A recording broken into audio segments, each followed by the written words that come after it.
I have the past 2 days of Tarkov were the most fun I've had the whole wipe. And it's because I'm just playing exclusively streets. It's so much damn fun, dude. It's such a good map.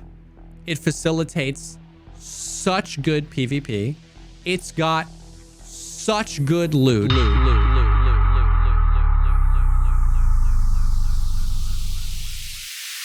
What's up, guys? My name is Majora. I got over 500 raids on Streets of Tarkov. Finally, the Streets of Tarkov craze is here. Today, we're going to go over everything, and I mean everything you need to know about Streets of Tarkov.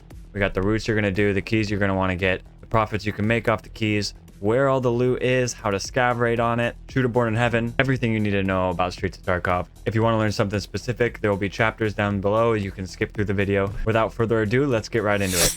Let's first talk about the keys. These are the keys that I use. I will put them in order of priority on the screen right now. The keys on the left are the keys that I don't run into very often, whereas the keys on the right are the keys that I use pretty often.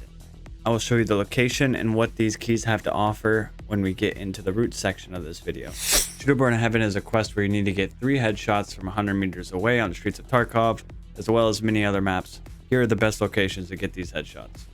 Location number 1 is Skybridge. You're going to break the glass and you're going to go out on top of this balcony. You'll be able to look down the whole entire street both ways and get very long distance shots. I find myself getting the most attempts at Shooter Born on this one and one other one coming up soon. A little bonus angle: if someone is pushing you from the Skybridge, you can lean over the other side of it and peek over and maybe snag a couple kills. Location number 2 is the corner of Zemensky Apartments. I left a little bit more footage on this one because it is a weird building that not a lot of people have. There's quite a few cool little peaks here that you can get on the road that aren't quite Shooterborn, but they are cool peaks nonetheless. This is going to be the window that you go for Shooterborn at. I find that this one is very unique and I actually get quite a bit of shots off from this window. The little bonus window is right behind. As you're going out the door, you take a left. That's not a Shooterborn window, but it is a great window to find people coming up through it. Go down 2 floors. This is another location for Shooterborn. Just make sure you kill that sniper scav up on that balcony.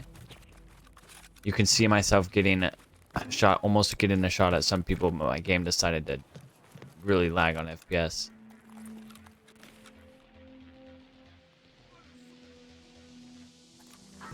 Location number 3 are going to be your spawn points.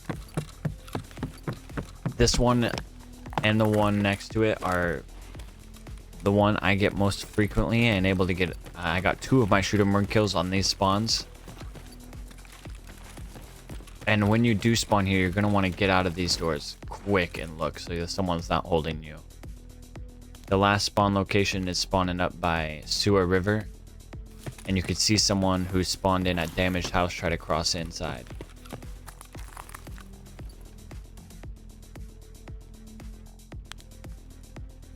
Last but not least, we got the routes and the loot section of this video. These are the 3 routes that I run every time I play Streets of Tarkov. Red is where you spawn, green is the path you're taking, yellow is the buildings that you're going to loot, black are your extracts, blue are optional routes you can take to either head to an extract or gather more loot. For sake of efficiency of this video, once I go over a location that I am looting on one of these paths, I will not go over it in the subsequent routes. For example, this here bar right behind in Pinewood Hotel, I will loot every time I go past it in any of these routes. That being said, from now on, I will no longer go over this bar location and I will stick to new things and keep this video nice and tidy. Route number 1. Route number 1 is on the north spawns of the map. This one I spawned at Pinewood Hotel, and right off the rip you're going to cross into the postal office. This will be the first building that you hit if you spawn at the Pinewood Hotel or in the very north side of the map. If you spawn on that west spawn location, you're going to be hitting CHEK 15 building first, and then deciding where you want to go from there. Once you're in the postal office, you're going to come down to this room right here.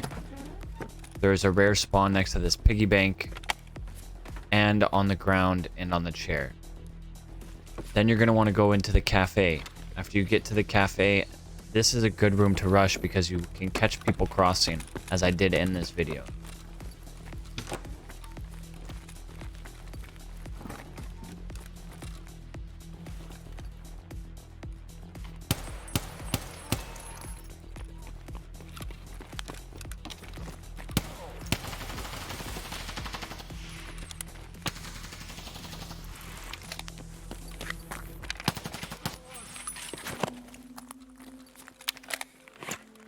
There is a moonshine spawn in the sink to the right of where I'm standing right now. There is also a moonshine spawn on these trays. Once you get done looting the rest of this diner and or waiting for people to show up, you will go on to the second floor and the stairwell right behind you. Once you loot the dead scav, you're going to head your way down the hallway and jump across the hole in the floor. Once you're in this room, you're going to go check the oven. The oven has 2 rare spawns right off the bat, and then you'll scope the rest of the room out for any moonshine spawns. Once you check that room out, you're going to go into this next room. Right below the door, there is a sugar spawn you can check. There is a spawn under the book, in the drawer, and on the chair. After you get done looting that, you're going to go across the hallway and you're going to check where that Cordora was. There is a moonshine spawn and there is an intelligence spawns on that chair. You're going to check the kitchen for the moonshines, and then you're going to head down the rest of the hallway, head towards Skybridge. Once you're in Skybridge, you're going to go into this back room. You're going to check this PC.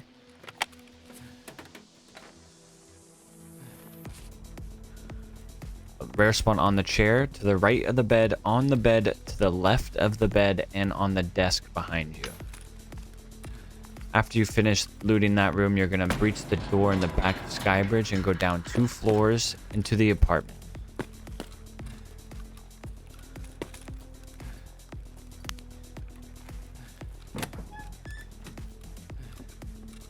Once you're in the apartment, there's this red bag that's nice to loot, and there is a rare spawn on the bed. You will then use apartment 6 key to open this next room. In this next room, there's going to be a rare spawn on this bookshelf next to the books, and 2 tech spawns, one on the coffee table and one on the fold-out chair. At this point in the run, this is when you're going to ask yourself if you have enough loot. If you have enough loot, you are more than welcome to go back across to Pinewood Hotel and use your green flare to exit the map. Now, the way I rotate to CHEK 15 or the jump over through here is a little different than I see a lot of people. You're going to go down to 1 more floor and open this door, and you'll come out on the west side of the street. I like to run this way because your chances of running into a PMC when you're out in the open is a lot slimmer. Now, you will most likely run into a scav or 2, but to be fair, scav or 2 is a lot better than running into a PMC when you're not ready. You will also put yourself in a position once you do rotate in to have a nice little window to peek to see if any PMCs are rotating out of CHEK 15. If you're still locked into this guide, please make sure you're subscribed. These guides take a lot of time and I want to be able to keep making them. So make sure you like and comment if you have any questions, and enjoy the rest of the guide.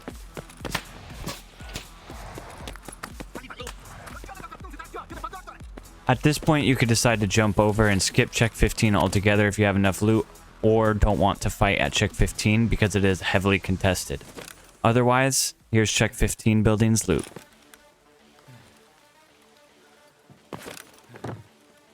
Once you get into the CHEK 15 building, it is crucial to make sure that CHEK 15 stair landing door is not open. Then there is a rare spawn on these broken concrete pads, and this dead scav here. After you loot the dead scav, you're going to head down the hall and check your first door on the right. There's a tech spawn right here next to the sugar that I have found a GPU at before. And then once you check those, keep heading through the building. Once you jump through the hole in the wall, there's going to be another dead scav that you're going to loot. After you loot that dead scav, there is a rare spawn in these books and a rare spawn on the shelves. Then you're going to loot this computer. After you hit that computer, there's some spawns on this furniture, and then there's a rare spawn on this shelf, and there's a rare spawn in the shelf above the teddy bear. Quickly run through the kitchen and make sure there's no moonshines or sugars, and then you're going to keep heading through the building. Once you go through the door, you can check back here on this back shelf. There's another tech spawn, and on the ground right here. You get in the stairwell down here in this box, there is a rare spawn, and as well as you can find some other little nifty items down here. Head up the stairs 3 floors and you'll get to Iron Gate. Iron Gate is a very simple one to explain. You're just going to check the mattresses, all the pee bowls, as well as behind the mattresses.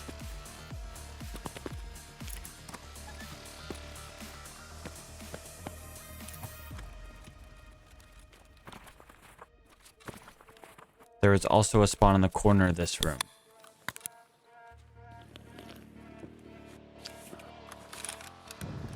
After that, you're going to jump down to the second floor. There is a couple of tech spawns that are notable to look at down by the end of this hall. The dryer. After that, you're on to CHEK 15. If you'd like to see the type of loot you can get inside of CHEK 15, I will link a YouTube short where I opened it 20 times, and you can decide for yourself if you would like to get this key. After you finish looting CHEK 15, you're going to head out the front hole in the wall and over to the Sparja grocery store. This is going to have the store manager's office that has a safe, a red bag, and a computer in it.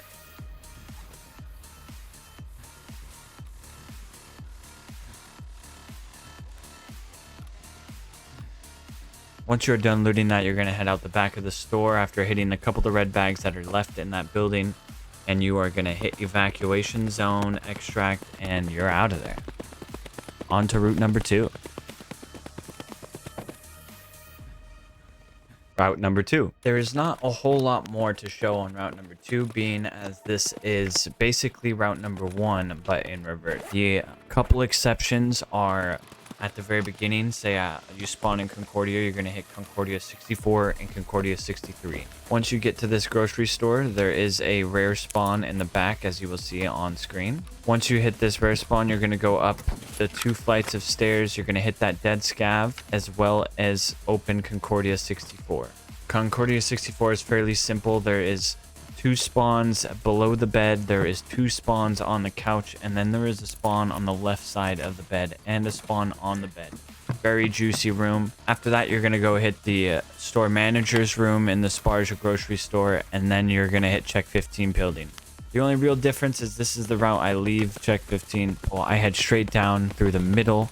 The reason I do this is you're going to be able to hit this truck and check this moonshine spawn, as well as I feel you avoid the most amount of angles that players could potentially be. You will also then be able to check Skybridge key, and depending on where you spawn, you will be able to extract that scav checkpoint or underpass, and last, at the very least, you'll be able to extract with your green flare. Last but not least, route number 3. This route is not as self-explanatory, although the buildings that I loot are the same depending on where I spawn. This spawn, I spawn it up by Sewer River, and so my first building I'm going to hit is Financial Institute. The second floor of this building is the Financial Institution office key. You're going to hit all these computers, and then right by the door there is a pot and a shelf where there are 2 rare loot spawns. After that, you're going to go through the rest of the building, hit the red bags, and check all the desk space for sugars or intel.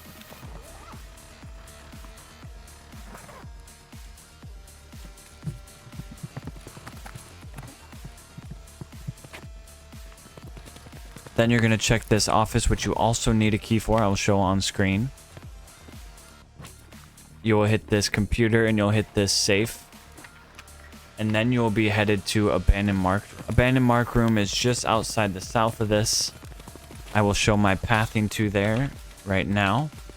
Once you hit Abandoned Mark room, this one is a little bit trickier to loot as some stuff can be hidden. So you'll really have to look for the indicator with that crosshair that shows up.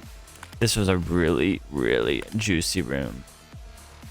This key used to go for about 1.2 mil. I would definitely snag this key if you see it anywhere under 2 mil. Other than that, you're really just relying on RNG, although it is kind of fun just to always have it in these loot paths. I also have a YouTube short of me opening this room 10 times. If you would like to check that out, I'll leave that in the description. You're going to want to make sure you check this rubble very well. After that, you head out. There's a couple tech crates that you can hit on the way.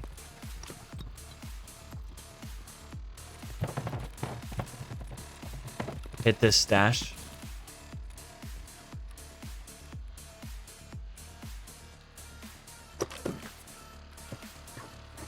Next, you're going to hit the diner. The diner has a lot of moonshine spawns and a lot of sugar spawns on top of all the tables. After I hit the diner, I head over to the grocery store across the street and I loot the grocery store. I then do a quick little look for Killa around the Pinewood Hotel. He can spawn in a number of locations. The ones I see most frequently, I'll put up on the screen right now. After I do a little quick browse for Killa, I hit the bar in the Pinewood Hotel that I started this video with, and then I use my green flare and extract and get a nice reset. Thank you guys so much for watching. If you enjoyed the video, please like and subscribe. It helps a lot. Comment if I missed anything. I tried to make this guide as fast as possible without leaving anything out, but if you have any questions or you think I missed something, please let me know. Thank you.